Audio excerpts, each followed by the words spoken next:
Baik, terima kasih kembali kepada yang bagi Datuk. Mungkin itu soalan terakhir Datuk, Ya, okey. ataupun nak raikan Terima satu kasih soalan banyak. lagi. Okey, itu Last mungkin soalan satu terakhir. last. Ya.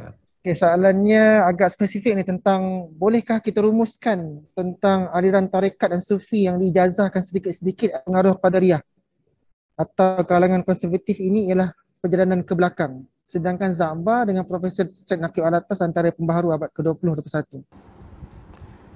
Apa yang perlu, saya tidak mau takmimkan atau generalizekan semua. Bagi kadang-kadang dalam satu ajaran itu ada part dia yang betul. Kita yang part yang betul kita tak ada masalah. Cumanya yang menimbulkan masalah ialah apabila sesuatu ajaran itu dia Islam ni ialah Allah and Rasul centric. Islam ni Allah dan Rasul. Dia mengangkat Allah dan Rasul, dan ajaran Allah dan Rasul ialah ajaran yang semuanya mempunyai, seperti mana kata Al-Imam Ibn Qayyim, syariah ini kesemuanya maslahah, kesemuanya kebaikan. Apa saja yang keluar daripada kebaikan kepada kerosakan, apa saja yang keluar daripada kebijaksanaan kepada kebodohan, apa yang sejual daripada keadilan kepada kezaliman, ia bukan syariat agama. Jadi itu, dan ajaran Allah dan Rasul demikian.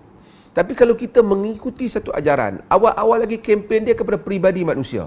Guru ni tengok kita tembus hati, tengok tu boleh tahu ini, boleh berjalan atas air, hanya ambil ijazah daripada dia, tok guru ni ada keajaiban.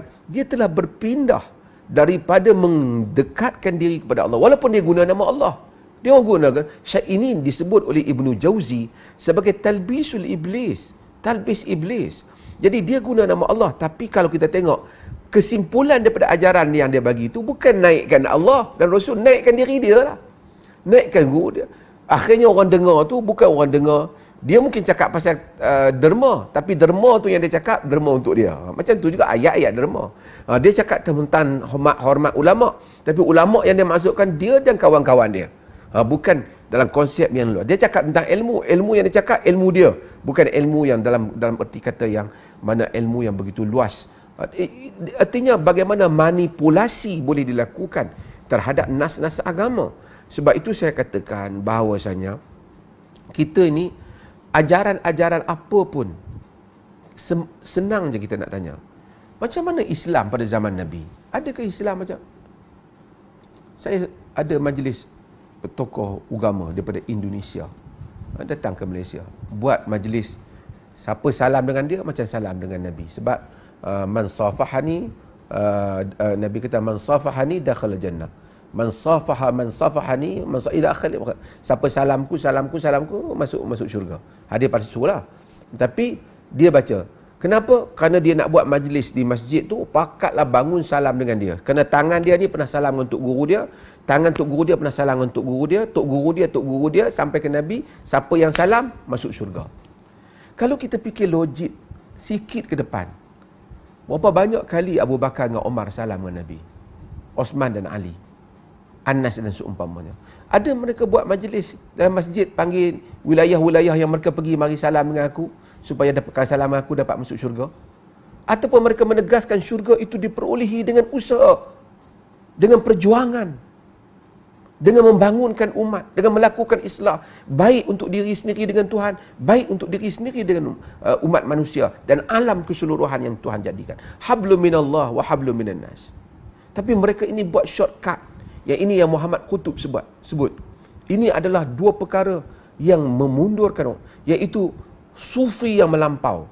Bukan salah ajaran kerohanian itu, tapi ghulat yang mana bukan balik mengagungkan Allah. Ini saya setukar dengan apa yang Hamzah Yusuf kata.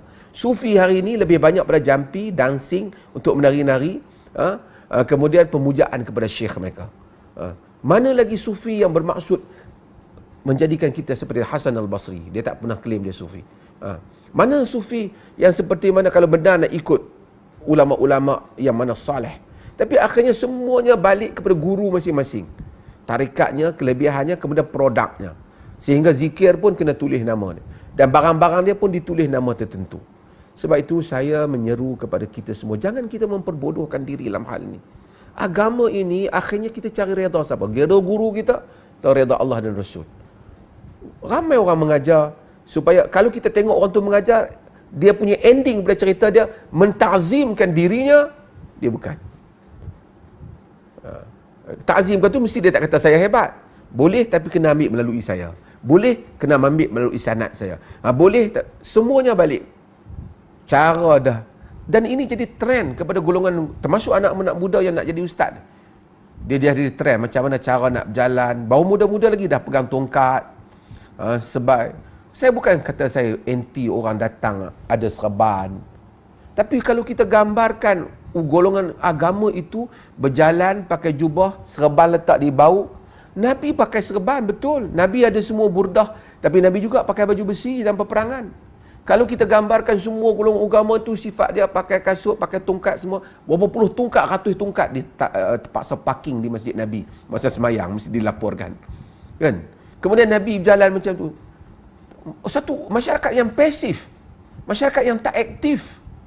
Kalau semua, Nabi tu ada masa dia pakai burdah, ada masa dia pakai baju besi, ada masa orang bagi baju tu dia pakai, ada masa orang bagi kaisak dia pakai, ada macam-macam baju Yaman dia pakai, baju Rom dia pakai, pasal Rom negara Kristian. Kerana dia satu masyarakat yang bergerak.